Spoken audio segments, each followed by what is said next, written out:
नमस्कार दोस्तों, sunrise maths point के यूट्यूब चैनल पर आपका स्वागत है।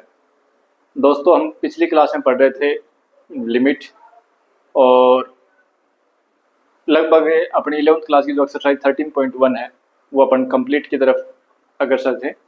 कंप्लीट होने वाली थी, लेकिन बीच में किसी कारणवश अपनी रिकॉर्डिंग बंद हो गई, तो कुछ पर्सन उसमें रह गए। तो कुछ पर्सन तो वो करते हैं, फिर अपन आगे बढ़ेंगे। तो देखो, कल अपना क्वेश्चन जो है ना 15 जो ये शुरू कर रखा था और यहाँ से अपनी रिकॉर्डिंग गई थी, तो इसको आगे आज अपनी जो क्लास है इसी को उसको यहीं से शुरू करते हैं। तो देखो क्या कर रहा है कि limit X tends to F X आपको निकालनी है, और एफ एक्स जो है कोई फंक्शन है वो इस प्रकार से डिफाइन है। ठीक है, एफ एक्स की एक्स बराबर 0 पर आपको सीमा निकालनी है, लिमिट निकालनी है। तो क्या बताया था कि लिमिट निकालने के लिए, हालांकि ये जो इस टाइप पर्सन है जो लिमिट पढ़ना हमने जो शुरू किया था ना वही हो गए थे, लेकिन और देख लेते हैं क्योंकि अपनी बुक में ये एंड में दे रखे हैं, इसलिए एक बार कुछ प्रश्न और देख लेते हैं। देखो, लिमिट निकालने के लिए हम क्या करते हैं कि पहले ये चेक करते हैं कि लिमिट का एग्जिस्टेंस है या नहीं है। तो उसके लिए अपन क्या करते थे कि लेफ्ट हैंड लिमिट और राइट हैंड लिमिट निकालते थे। अगर दोनों बराबर आ गई तो सीमा का अस्तित्व है, और जो बराबर जो भी माना रहा ना वही अपनी सीमा होगी। ठीक है, तो मैं निकाल रहा हूं एल एच एल। क्या था ये कि लिमिट किस पर चेक कर रहे हैं, 0 पर चेक करें ना, तो 0 माइनस एच या 0 माइनस 0 भी कर सकते हो। ठीक है ना, लिमिट एच टेंस टू 0 और H tends to 0 F 0 minus H. Limit H tends to 0, और देखो x का मान चाहे 0 से छोटा हो चाहे x का मान 0 से बड़ा हो, दोनों स्थिति में फलन का मान तो यही है। ठीक है, तो ये 0 माइनस एच है, उसको क्या करेंगे हम x की जगह रखेंगे, जो फंक्शन का जो मान है उसमें हम x की जगह पर 0 माइनस एच रखेंगे। तो रख दो 0 माइनस एच और बटे माइनस एच। क्या आ जाएगा, लिमिट एच टेंस टू 0, ये क्या हो गया एच हो गया क्या भाई, माइनस एच आएगा लेकिन मॉडुलस है तो प्लस एच होगा, और बटे माइनस एच, एच से एच कैंसिल, कितना आ गया -1 आ गया। ठीक है, फिर अपन निकालते हैं राइट हैंड लिमिट। तो ये क्या आएगी, लिमिट सीधा ये लिख देता हूं, limit H tends to 0 F 0 plus H ना, तो क्या आ जाएगी लिमिट एच टेंस टू 0। अब 0 प्लस एच कर रहे हैं तो 0 से ज्यादा, एक्स का मान 0 से ज्यादा हो चाहे 0 से कम हो, दोनों ही स्थिति में फलन का मान तो यही है। तो अगर x का मान 0 से ज्यादा है, 0 प्लस एच है ना, तो 0 से ज्यादा है तो भी फलन का मान तो यही है। तो रख दो इसमें 0 प्लस एच कर दो x की जगह पर, बटे 0 प्लस एच।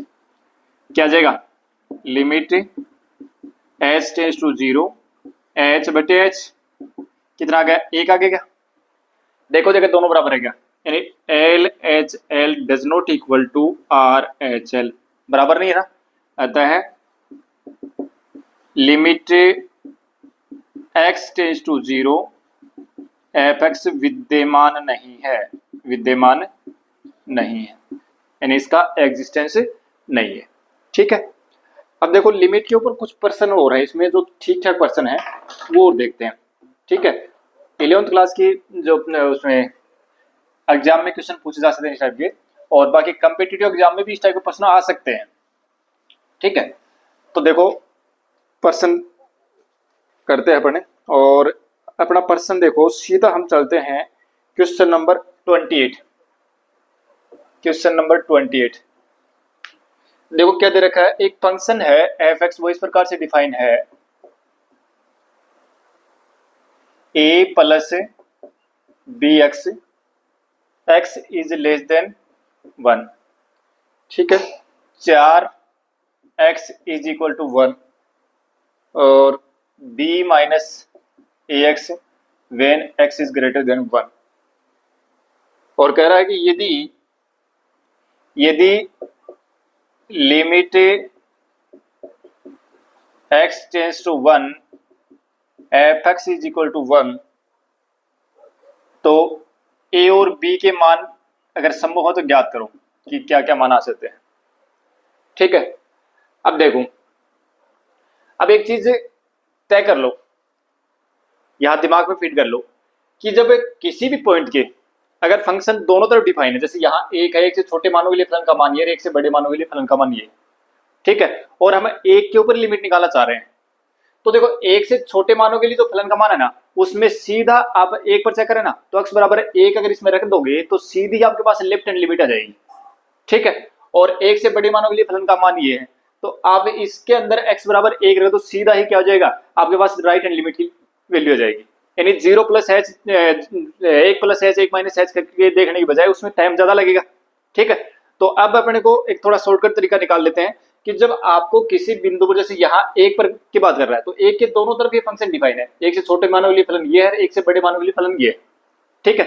तो उस स्थिति में क्या करना है, एक पर चेक करना है ना, तो एक पर x बराबर एक इसमें रख दोगे ना, तो ये तो बताएगा आपको लेफ्ट हैंड लिमिट, और इसमें अगर x बराबर एक रखोगे तो ये बताएगा राइट हैंड लिमिट, और ये दोनों बराबर आ गई तो सीमा है, और वही मान सीमा को जाएगा, और अगर दोनों बराबर नहीं है तो सीमा का अस्तित्व नहीं है।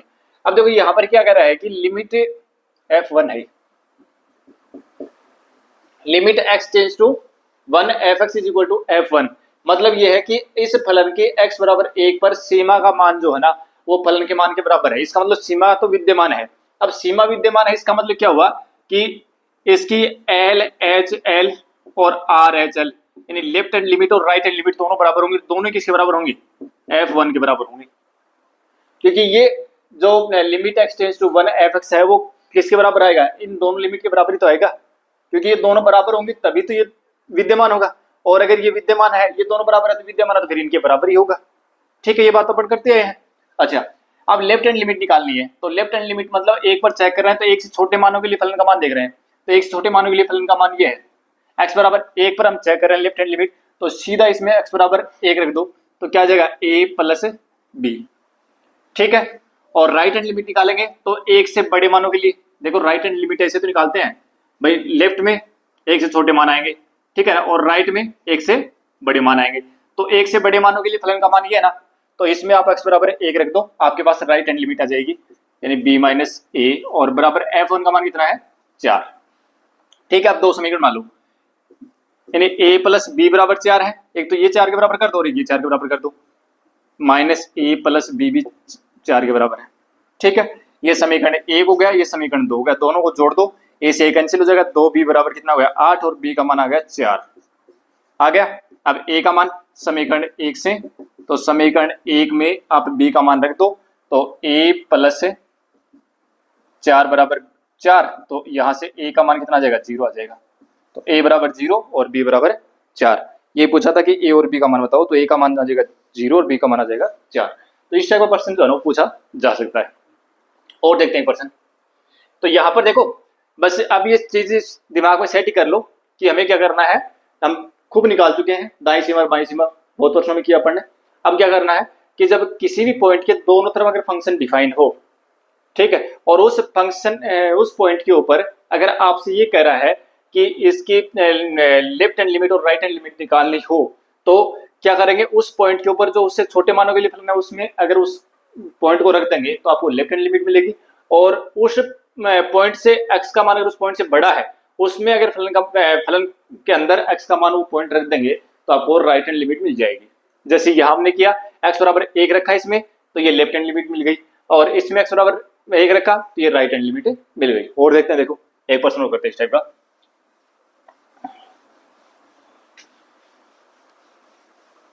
देखो क्वेश्चन नंबर आ जाओ भाई, क्वेश्चन नंबर 32 में आओ एक बार, क्वेश्चन नंबर 32। देखो क्या कह रहा है कि किन पूर्णांकों m व n के लिए क्या क्या कह रहा है, देखो limit x tends to 0 fx और limit x tends to 1 fx दोनों का अस्तित्व है,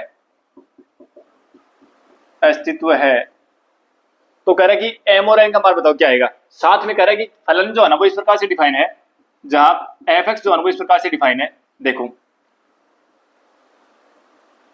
m x square plus n, कब है जब x is less then 0, x का मान 0 से छोटा तो ये, फिर n x प्लस m कब जब x का मान 0 से तो बड़ा हो या 0 बराबर हो और 1 से छोटा 1 के बराबर हो, ठीक है।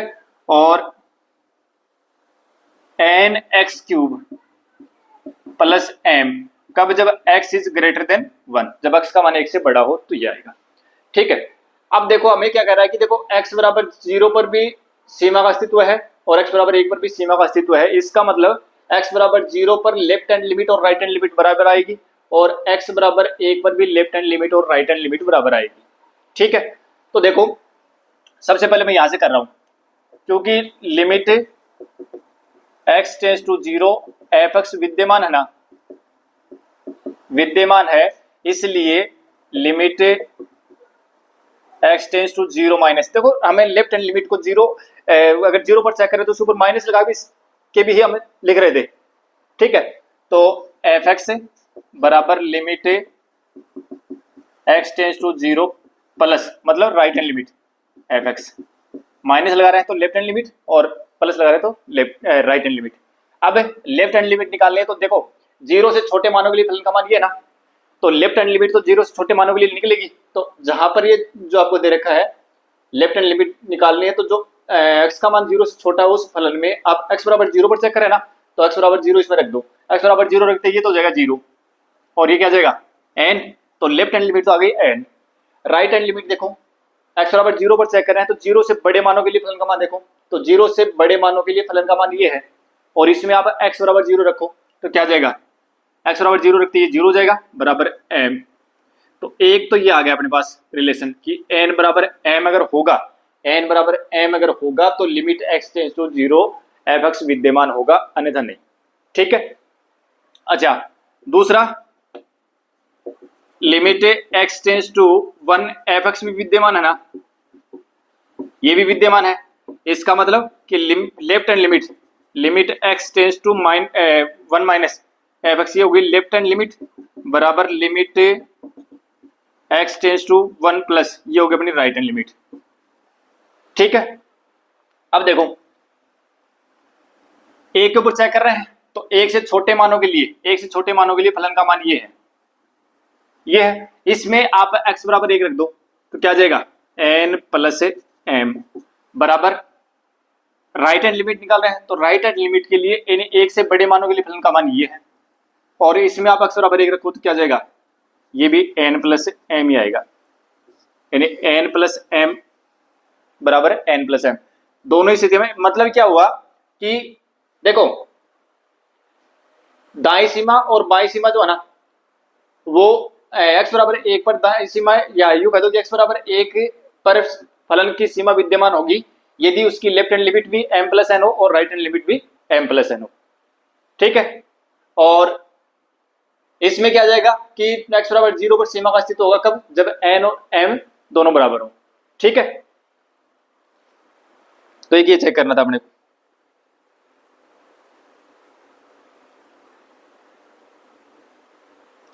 अच्छा देखो एक चीज और है कि यहां पर आपको ये तो ठीक है कि भी x बराबर 0 जो है ना f(x) विद्यमान होगा कब, जब n और m बराबर हो, यानी दोनों पूर्णांक बराबर हो। ठीक है, और ये जो x बराबर 1 है ना ये सभी पूर्णांकों के लिए सत्य है। क्यों? क्योंकि देखो दोनों भी n प्लस, ये जो लेफ्ट हैंड लिमिट है वो भी n प्लस m आ रही है, ये भी n प्लस m आ रही है, तो n और m के कोई भी मान ले लो आप, दोनों स्थितियों में इनका योग करो तो दोनों स्थिति बराबर था, कभी ये भी दोनों का योग है, ये भी दोनों का योग है। ठीक है ना, तो ये बात जो है ना यानी x बराबर limit x tends to 1 f(x) जो है वो प्रत्येक पूर्णांक के लिए विद्यमान है। ठीक है ना, कि प्रत्येक पूर्णांक m और n का मान कोई भी पूर्णांक राशि हो सकता है, कब, जब limit x tends to 1 f(x) विद्यमान हो। ठीक है, और इसमें कि limit x tends to 0 f(x) विद्यमान होगा कब, जब m और n दोनों ही समान हो।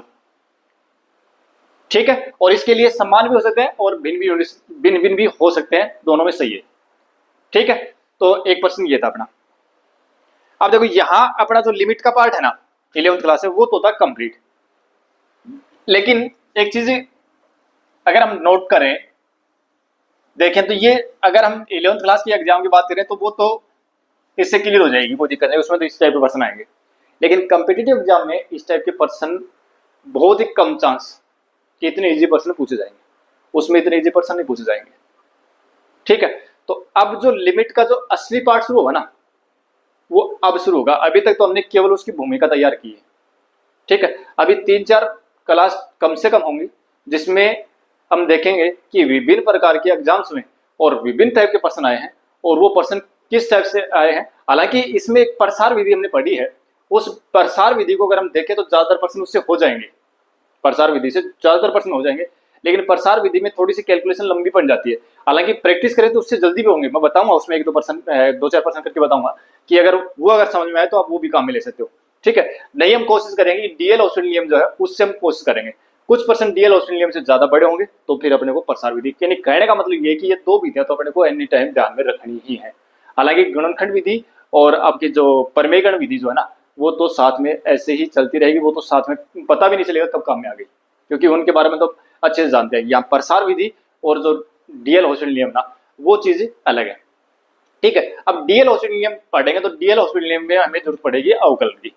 और अवकलन अभी जैसे मैं 11th क्लास के लिहाज से अगर बात करूं तो 11th क्लास में अवकलन अभी पढ़े नहीं है। हालांकि इससे अगली जो एक्सरसाइज है यानी 13.2 जो उसमें अवकलन के बारे में है, लेकिन वहां पर अवकलन प्रथम सिद्धांत से अवकलन के बारे में बता रखा है, बेसिक शुरू कर रखा है। लेकिन वहां अपने को अभी वहां नहीं पहुंचेंगे, क्योंकि हमारा टारगेट है पहले लिमिट पढ़ना, फिर कंटिन्यूटी पढ़ना, फिर डिफरेंशियबिलिटी पढ़ेंगे, डिफरेंशियबिलिटी पढ़ेंगे, फिर वहां से अवकलन शुरू करेंगे। ठीक है, तो पहले मैं कुछ आपके जो डीएल ऑस्ट्रेलियम है ना, वहां कुछ फॉर्मूले काम आएंगे, वो फॉर्मूले लिख रहा हूँ और उतने फॉर्मूले अपने को एकदम से रट के तैयार रखने हैं। ठीक है, और ये फॉर्मूले तो ये मान के चलो कि मैथमेटिक्स पढ़ रहा है तो अपने को याद होने ही चाहिए। ठीक है, देखो अगर कोई भी वेरिएबल x है और x यानी इसी के रेस्पेक्ट में अगर इसका डिफरेंशिएशन करेंगे, यानी x का x के रेस्पेक्ट में अवकलन करेंगे तो हमेशा 1 आएगा। ठीक है, कुछ फॉर्मूले लिख रहा हूँ, ये याद रखना, बस इसी रूप में याद रखो। एक बार अवकलन क्या है, किसको कहते हैं, ये अभी मैं बात ही नहीं करूंगा। ठीक है, बाद में चर्चा करेंगे इसकी। d और dx यानी e की पावर x अगर है तो e की पावर x का डिफरेंशिएशन e की पावर x ही होगा। d और dx से log x हो तो log x का डिफरेंशिएशन जो है ना, वो हमेशा 1/x होगा। और d और dx से a की पावर x, या चलो एक बार x की पावर n कर लेता हूँ। x की पावर n का अगर x के रेस्पेक्ट में, x की पावर n का x के रेस्पेक्ट में अगर डिफरेंशिएशन करेंगे, यानी x की पावर n का x के सापेक्ष अवकलन करेंगे, तो घात तो ले आओ पहले और एक घात कम कर दो। ठीक है, यानी x की घात n का अवकलन हुआ n गुणा x की घात n-1। ठीक है, फिर d और dx a की पावर x का अवकलन अगर करना है तो a की पावर x का होगा a की power x log of a। ठीक है, उसके बाद में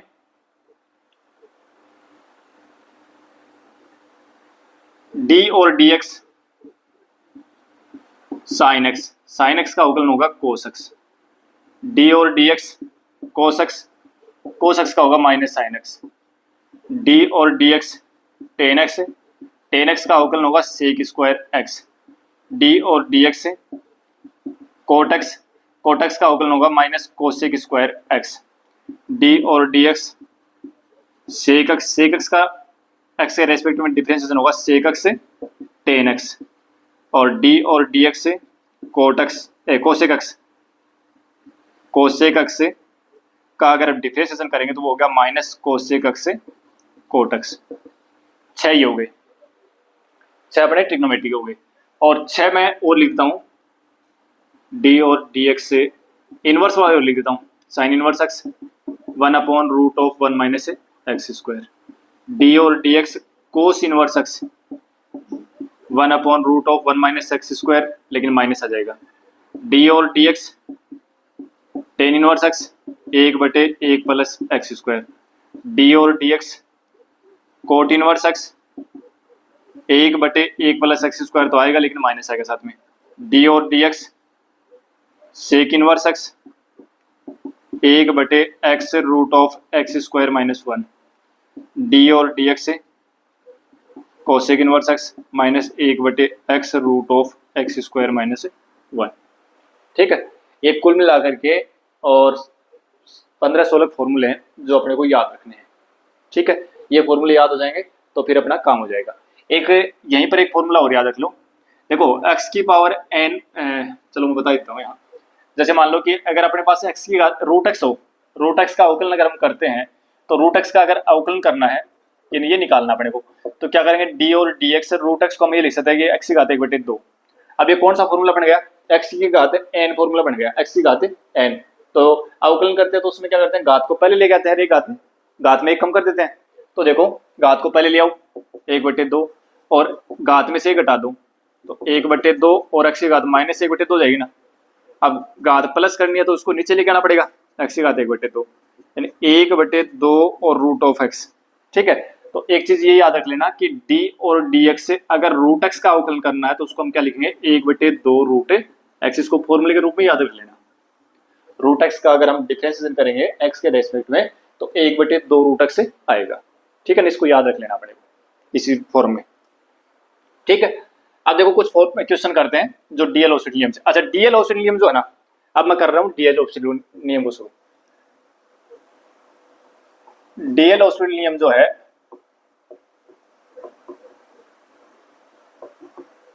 पिटल नियम, ये जो नियम है ना, ये कभी मत देखना कि हॉस्पिटल नाम आ गया थी कोई हॉस्पिटल है, ये कोई मैथमेटिशियन हुए हैं, ठीक है ना, उनके नाम से नियम दिए गए हैं। अभी ये क्या कहता है कि आपके पास अगर 0/0 या इनफाइनाइट अपॉन इनफाइनाइट अनिर्धारीय रूप बन जाता है, अनिर्धारीय रूप अगर बन जाता है आपके पास रूप बन जाता है कि 0/0 बन जाए या अनंत बटे अनंत रूप बन जाए, क्योंकि ये अनिर्धारीय फॉर्म बनते हैं तभी तो अपने को लिमिट की जरूरत पड़ती है। ठीक है, तो अगर ये बन जाता है तो उस समय आप डीएल ऑस्टेट नियम से सीमा का मान ज्ञात कर सकते हो। 0/0 फॉर्म या अनंत बटे अनंत फॉर्म बने तो उस समय डीएल ऑस्टेट नियम की सहायता से आप सीमा का मान ज्ञात कर सकते हैं। ठीक है, तो देखो हम पहले छोटी सी सीमा से बात करता हूं कि लिमिट x टेंस टू 0 और साइन x अपॉन x, ये हमने पढ़ा है, इसका मान हमें एक जानते भी है।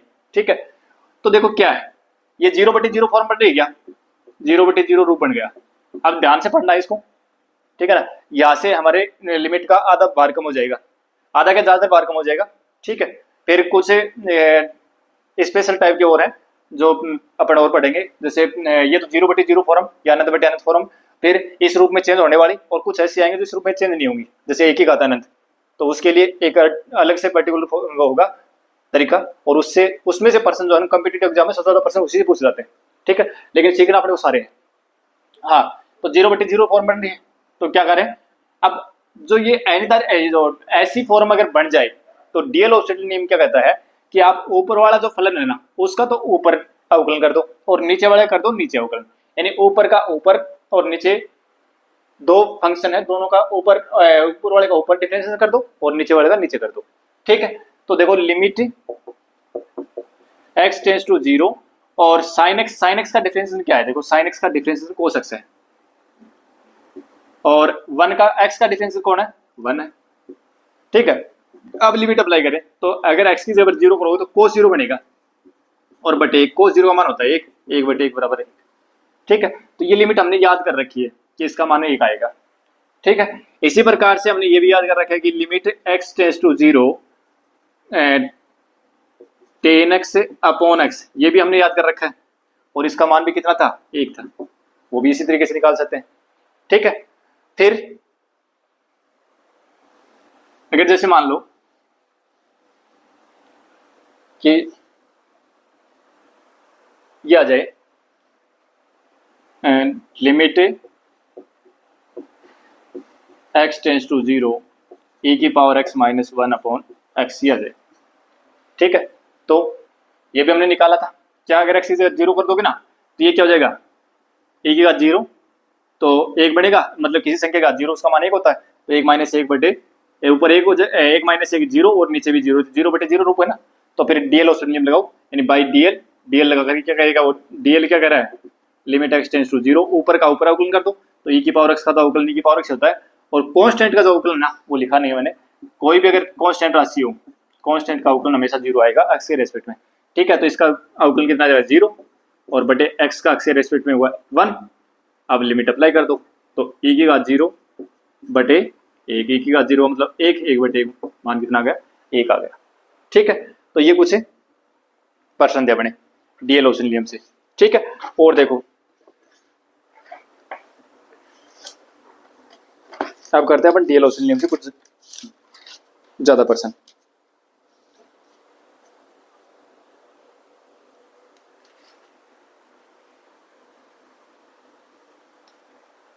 देखो एक क्वेश्चन लिख रहा हूँ मैं,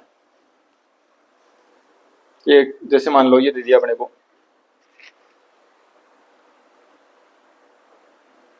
क्वेश्चन ये दे दिया कि limit x tends to 0 a की पावर x माइनस b की पावर x अपॉन e की पावर x माइनस 1।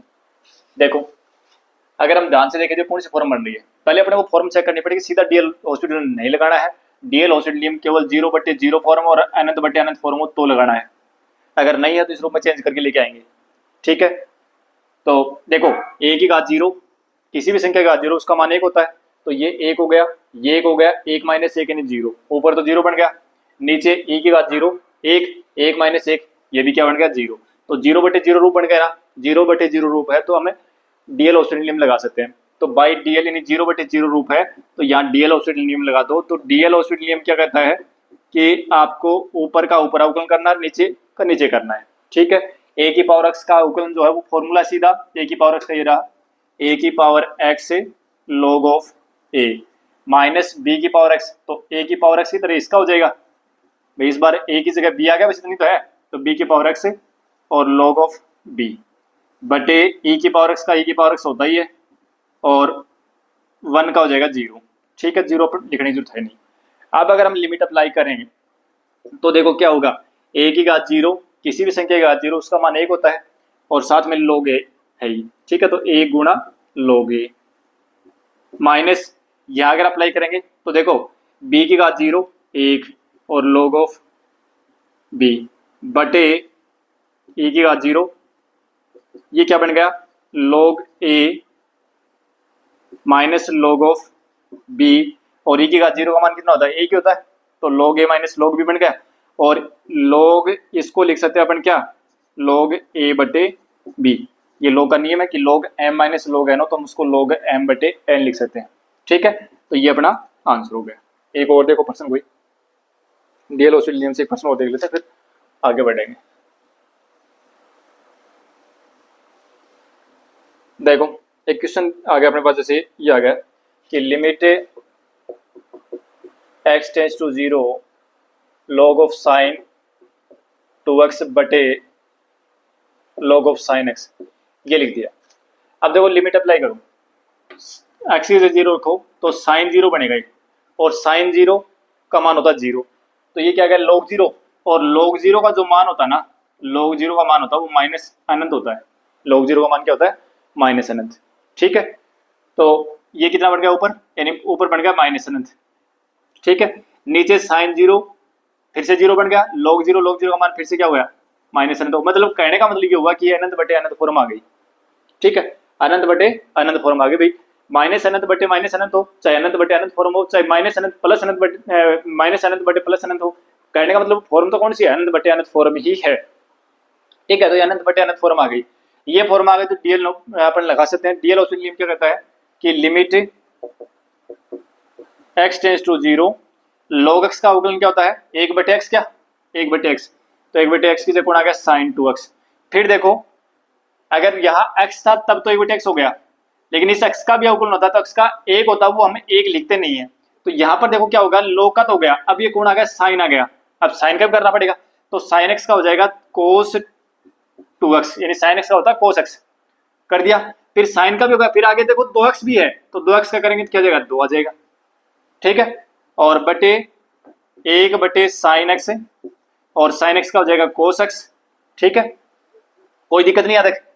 अच्छा, लिमिट x टेंस टू 0 और ये क्या बन गया 2 गुणा कोट 2x हो गया, ये cos बटे sin कोट ही तो होता है, और ये भी क्या हो गया कोट x हो गया। अब लिमिट अप्लाई करें तो कोट 0 का मान कितना होता है, देखो कोट 0 का मान होता है फिर से इनफाइनाइट हो गया। ठीक है ना, कोट 0 का मान फिर से अनंत हो जाएगा, तो देखो कोट 0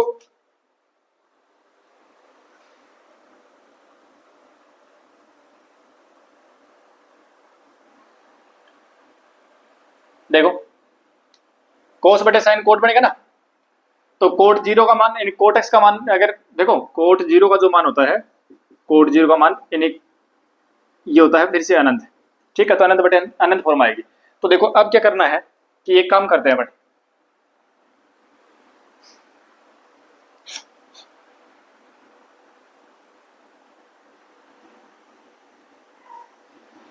फिर से अनंत बटे अनंत फॉर्म आ जाएगी। तो और हालांकि करना चाहो तो कर सकते हो, चलो कर लो। लिमिट एक्सटेंड टू, मैं दूसरा तरीका अपनाने की कोशिश कर रहा था लेकिन छोड़ो। कोट 2x हो गया क्या, और ये हो गया कोट x। ठीक है, फिर से क्या हुई, अनंत बटे अनंत फॉर्म हो गई। दोबारा करो इसका, लिमिट x टेंड्स टू 0, दो कोट x का अवकलन क्या हुआ, माइनस कोसेक स्क्वायर x, क्या minus cosec square x, cosec square 2x। ठीक है, और फिर को 2x का कितना हो जाएगा 2, और अपॉन कोट x का क्या हो जाएगा माइनस कोसेक स्क्वायर x। ठीक है, तो माइनस से तो माइनस कट गया। अब देखना ये क्या आ जाएगा, लिमिट x टेंड्स टू 0, 2 दूनी 4, और कोसेक स्क्वायर x को लिख सकते हैं 1 बटे साइन स्क्वायर x, लिख सकते हैं ना, 1 बटे साइन स्क्वायर 2x है, 2x है, और नीचे क्या है 1 बटे साइन स्क्वायर x। ठीक है, देखो लिमिट x टेंड्स टू 0, इस sine square x 1 number 2 number 3 number और 4 नंबर, 4 नंबर वाला ऊपर चला जाएगा ना, तो 4 गुणा साइन स्क्वायर x बटे साइन स्क्वायर 2x। ठीक है, अब इसको मिटा रहा हूँ, देखो थोड़ा सा लेंथ होगा बस, कोई दिक्कत नहीं, लेकिन थोड़े बहुत तो देखो बड़े होंगे। हाँ देखो, लिमिट x टेंड्स टू 0, अभी तो ये 0 बटे 0 रूप है, 0 बटे 0 रूप लिया, साइन 0 बटे साइन 0। ठीक है ना, इसको थोड़ा सोल्व करना पड़ेगा, तो 4 साइन स्क्वायर x। ठीक है, और ये जो साइन 2x है ना, इसको हम लिख सकते हैं 2 साइन x कोस x लिख सकते हैं, लिख सकते हैं ना, किसको, साइन 2x को, ट्रिग्नोमेट्री का फॉर्मूला है। अब इसका स्क्वायर करेंगे तो फिर अगर इसका स्क्वायर करें ना, इसका स्क्वायर करें तो फिर पूरे को पूरे स्क्वायर आएगा, साइन 2x का स्क्वायर तो है ही रहा। ठीक है, और साइन 2x को हम क्या लिख सकते हैं, 2 साइन x कोस x लिख सकते हैं, लिखो इसका स्क्वायर करो क्या जाएगा, 2 sine square x cos square x, 4 से 4 कट गया, साइन स्क्वायर x से साइन स्क्वायर x कट गया, कितना गया, लिमिट x टेंड्स टू 0, 1 बटे कोस स्क्वायर x। अब लिमिट अप्लाई कर दो, 1 बटे कोस 0, कोस 0 का मान होता है 1, तो आंसर आ गया 1। ठीक है, तो इस सीमा का मान कितना आ जाएगा, 1 आ जाएगा। ठीक है, तो ये कुछ डीएल और नियम से संबंधित प्रश्न थे, हालांकि इसमें प्रश्न अपन और करेंगे। अभी तो सीधा मतलब 0 बटे 0 फॉर्म है, अनंत बटे अनंत फॉर्म अगर आ जाए बन जाए तो आप सीधा डीएल और नियम को काम में ले सकते हो। ठीक है, अब ऐसे आगे जो हम ऐसी टर्म पढ़ेंगे कि वो 0 गुणा अनंत फॉर्म होगी, ठीक है, या अनंत माइनस अनंत फॉर्म होगी, यानी अनिर्धारित फॉर्म 0 गुणा अनंत, 0 गुणा अनंत या अनंत माइनस अनंत, ये दो फॉर्म और हैं, इनको हम क्या करेंगे, इस ये जो फॉर्म है ना इसमें कन्वर्ट कर सकते हैं इनको। अगर ऐसे आएंगे तो सीधा डीएल नियम तो लग नहीं सकता, तो इनको हम चेंज करके इनके अंदर लेके आएंगे, फिर डीएल नियम लगा के उस टाइप के प्रश्न भी अपन सोल्व करेंगे। तो आज की क्लास को हम यही रोकते हैं, मिलते हैं नेक्स्ट क्लास में, थैंक यू। हाँ ये जरूर है कि अगर ये फॉर्मूले मैंने इस साइड जो लिखे हैं वो फॉर्मूले अपने को अच्छे से याद होने चाहिए, डीएल नियम में वो फॉर्मूले अपने को जरूरी है, वो अगर याद नहीं हुए तो नहीं होगा। तो मिलते हैं नेक्स्ट क्लास में, थैंक यू।